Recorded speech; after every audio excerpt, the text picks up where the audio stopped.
Artificial intelligence సంబంధించినటువంటి AI literacy అనే ప్రోగ్రాంలో భాగంగా ఇది సెకండ్ వీడియో. ఇంతకుముందు ఫస్ట్ వీడియోలో అసలు ఆర్టిఫిషియల్ ఇంటెలిజెన్స్ అంటే ఏంటి అనే దాని గురించి మనం డిస్కస్ చేసుకున్నాము. ఈ సెకండ్ వీడియోలో మనము డేటా అంటే ఏంటి, అసలు డేటా అనేది ఏఐకి ఎలా పనిచేస్తుంది, అసలు డేటా లేనిదే ఆర్టిఫిషియల్ ఇంటెలిజెన్స్ లేదా అనే ఇంట్రెస్టింగ్ విషయాలు డిస్కస్ చేసుకుందాము. ఈ వీడియో కూడా ఏఐ జనరేటెడ్ వీడియోనే. దీంట్లో మీరు ఏఐ జనరేటెడ్ పాడ్కాస్ట్ వింటారు. దీనివల్ల మీకు చాలా కొత్త విషయాలు చాలా ఇంటరాక్టివ్గా తెలుసుకోవడం జరుగుతుంది. నమస్కారం.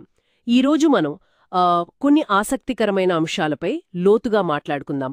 ముఖ్యంగా డేటా ఆర్టిఫిషియల్ ఇంటెలిజెన్స్కి ఇంధనం అనే దాని గురించి. అవును, మన ఫోన్ కెమెరాలు ఫోటోలను భలే మెరుగుపరుస్తాయి కదా, లేదంటే మ్యూజిక్ యాప్స్ మన మూడ్కి తగ్గ పాటలు పెట్టడం. నిజమే. అదంతా మాయ కాదు, అంతా డేటా వల్లే సాధ్యం. అసలు ఏఐకి ఈ డేటా ఎలా వెళ్తుంది, ఏది దాన్ని అంత శక్తివంతం చేస్తుంది, దాని గురించే ఈరోజు మన చర్చ. ఖచ్చితంగా. అంటే మనమిచ్చే సమాచారంతోనే ఏఐ ఎలా నేర్చుకుంటుందో చూద్దాం. మంచి డేటాకి మామూలు డేటాకి తేడా ఏంటి, ఈ ప్రాసెస్లో ఏవి ముఖ్యం, ఇవన్నీ పరిశీలిద్దాం. అవును, ఇది కేవలం టెక్నాలజీ గురించే కాదు కదా, మనం రోజూ వాడే చాలా వాటి వెనుక ఇది ఉంది. సరిగ్గా. సరే, ముందుగా డేటా అంటే ఏంటి సింపుల్గా చెప్పాలంటే? డేటా అంటే సమాచారమే. ఫోటోలు కావచ్చు, మెసేజ్లు, నంబర్లు, మనం నడిచే అడుగులు కూడా. ఓ, అడుగులు కూడానా? అవును, మనం పుస్తకాలు చదివి నేర్చుకున్నట్టే ఏఐ ఈ డేటాని చదివి నేర్చుకుంటుందన్నమాట. ఉదాహరణకి మనం స్మూతీ చేస్తాం కదా. అవును. మంచి స్మూతీ కావాలంటే మంచి పండ్లు వేస్తాం. కరెక్ట్. పొరపాటును ఉప్పేశామనుకోండి, అంతే, మొత్తం పాడైపోతుంది. అలాగే ఏఐకి మంచి డేటా ఇస్తే మంచి రిజల్ట్స్ వస్తాయి, చెత్త డేటా ఇస్తే అంతా గందరగోళమే. అందమైంది. మరి డేటాలో రకాలు కూడా ఉంటాయా? ఉంటాయి. ముఖ్యంగా 2 రకాలు. ఒకటి స్ట్రక్చర్డ్ డేటా. స్ట్రక్చర్డ్ అంటే? అంటే ఒక పద్ధతిలో టేబుల్స్ లాగా అమర్చిన సమాచారం.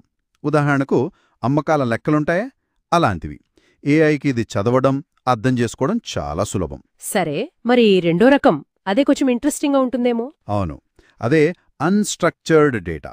దీని కిందకి ఫోటోలు, వీడియోలు, ఈమెయిల్స్, మనం సోషల్ మీడియాలో పెట్టే పోస్టులు, ఇవన్నీ వస్తాయి. ఓ, చాలా ఉందయ్యా. ఇది చూడటానికి కొంచెం ఎలా చెప్పాలి, చిందరవందరగా ఉంటుంది. కానీ ప్రపంచంలో ఉన్న మొత్తం డిజిటల్ డేటాలో దాదాపు 80% ఇదే. ఎంత? 80%? అబ్బో. అవును, ఈ అన్‌స్ట్రక్చర్డ్ డేటాని విశ్లేషించడమే ఏఐకి అసలైన సవాలు. దానికున్న పెద్ద బలం కూడా అదే. మరి ఇంత గజిబిజిగా ఉండే డేటా నుంచి ఏఐ ఎలా నేర్చుకుంటుంది? ఉదాహరణకు పిల్లుల్ని గుర్తించడం నేర్పించాలి అనుకుందాం. దానికి మనం కొన్ని వేల లక్షల పిల్లి ఫోటోలు చూపించాలి. లక్షలా? అవును, రకరకాల పిల్లులు, వేర్వేరు యాంగిల్స్లో, లైటింగ్లో, బ్యాక్గ్రౌండ్లలో ఉన్నవి.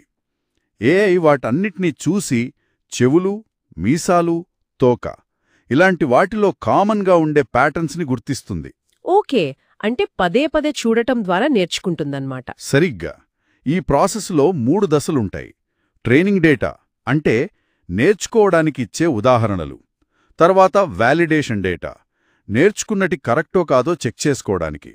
చివలిగా టెస్టింగ్ డేటా, ఫైనల్ పరీక్ష లాంటిది. ఇది నెమ్మదిగా జరిగే ప్రక్రియ.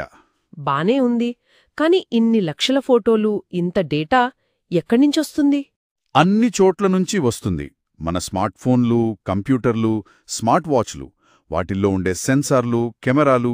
అవును. మనం ఆన్లైన్లో చేసే పనులు, అంటే ఏం సెర్చ్ చేస్తున్నాం, దేనిమీద క్లిక్ చేస్తున్నాం. Oh my god, అన్నీనా?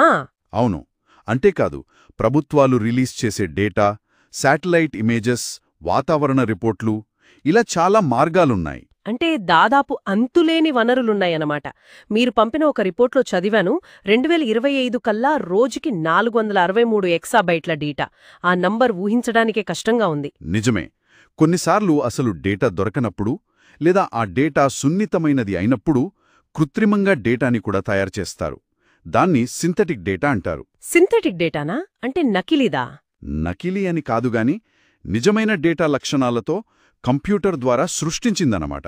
ఉదాహరణకి భారతదేశంలో మనకున్న భాషలు చాలా కదా. అవును, చాలా ఉన్నాయి. వాటన్నిట్లో ఏఐ మోడల్స్ ట్రైన్ చేయడానికి సరిపడా డేటా ఉండకపోవచ్చు. అందుకే భాషిణి లాంటి ప్రాజెక్టుల ద్వారా వివిధ భారతీయ భాషల్లో డేటా సెట్స్ క్రియేట్ చేస్తున్నారు. అద్భుతం. అంటే మన భాషల్లో కూడా ఏఐని సమర్థవంతంగా వాడొచ్చన్నమాట. ఖచ్చితంగా స్థానిక అవసరాలకు తగ్గట్టు ఏఐని డెవలప్ చేయడానికి ఇది చాలా ముఖ్యం. సరే, ఇంత డేటా ఉంది సరే, కానీ దాని క్వాలిటీ, నాణ్యత ఎంత ముఖ్యం?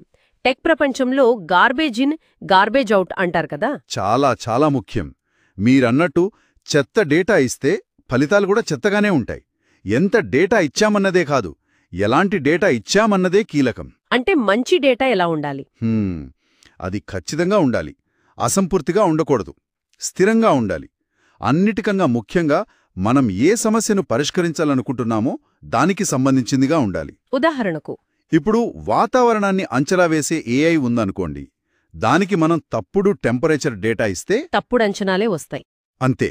అందుకే డేటాని సరిగ్గా లేబుల్ చేయటం, అందులో తప్పులు లేకుండా శుభ్రపరచటం, ఇవన్నీ చాలా కీలకమైన పనులు. అర్థమైంది. డేటా నాణ్యత చాలా ముఖ్యం. అయితే ఇంకో విషయం, ఈ డేటా చాలా వరకు మన వ్యక్తిగత సమాచారమే గదా. గోప్యత సంగతేంటి? అవును, అది చాలా పెద్ద బాధ్యత. మన డేటాని ఎలా వాడుతున్నారు, దాన్ని ఎలా సురక్షితంగా ఉంచుతున్నారు అనేది కీలకం. దీనికోసం నియమాలవసరం. అందుకే భారతదేశంలో కూడా digital personal data protection act 2023 వచ్చింది. DPDP act. ఓకే. అలాగే ఇంకో సమస్య కూడా ఉంది, పక్షపాతం. పక్షపాతం ఏఐకి కూడానా? ఏఐకి కాదు, దానికి శిక్షణ ఇచ్చే డేటాలో పక్షపాతం ఉంటే ఏఐ కూడా పక్షపాతంగా ప్రవర్తిస్తుంది. ఉదాహరణకు, జాబ్ అప్లికేషన్స్ స్క్రీన్ చేసే ఏఐకి ఎక్కువగా పురుషుల డేటాతోని ట్రైనింగ్ ఇచ్చారనుకోండి. అది మహిళల అప్లికేషన్లను అన్యాయంగా రిజెక్ట్ చేసే అవకాశముందా? ఖచ్చితంగా ఉంది. అందుకే డేటా సేకరించేటప్పుడే అన్ని వర్గాలకు ప్రాతినిధ్యం ఉండేలా చూసుకోవాలి. ఇది నైతికంగా చాలా ముఖ్యం. నిజమే, ఇది చాలా ఆలోచించాల్సిన విషయం. సరే, అన్నీ కలిపి ఒక్కసారి క్లుప్తంగా చెప్పాలంటే ఏఐకి డేటా అనేది ఇంధనం లాంటిది. అది స్ట్రక్చర్డ్ కావచ్చు, అన్స్ట్రక్చర్డ్ కావచ్చు. అవును. ఏఐ ట్రైనింగ్, వాలిడేషన్, టెస్టింగ్ దశల్లో నేర్చుకుంటుంది. ఎంత డేటా ఉందనే దానికంటే దాని నాణ్యత ముఖ్యం. చాలా ముఖ్యం. అలాగే గోప్యత, పక్షపాతం లాంటి విషయాల్లో చాలా జాగ్రత్తగా ఉండాలి. సరిగ్గా చెప్పారు. చివరగా ఒక ప్రశ్న. మనం చేసే ప్రతి డిజిటల్ పని డేటాను సృష్టిస్తోంది గదా. ఈ డేటా ప్రవాహం ఏఐని ఎంత వేగంగా ఏ దిశలో తీసుకెళ్తోందని మనం ఆలోచిస్తున్నామా? మంచి ప్రశ్న. భవిష్యత్తులో డేటా సేకరణ, దాని వాడకం, దాని నైతిక చిక్కులు ఎలా మారొచ్చు, ఇది మనందరం ఆలోచించాల్సిన విషయం అన్నమాట.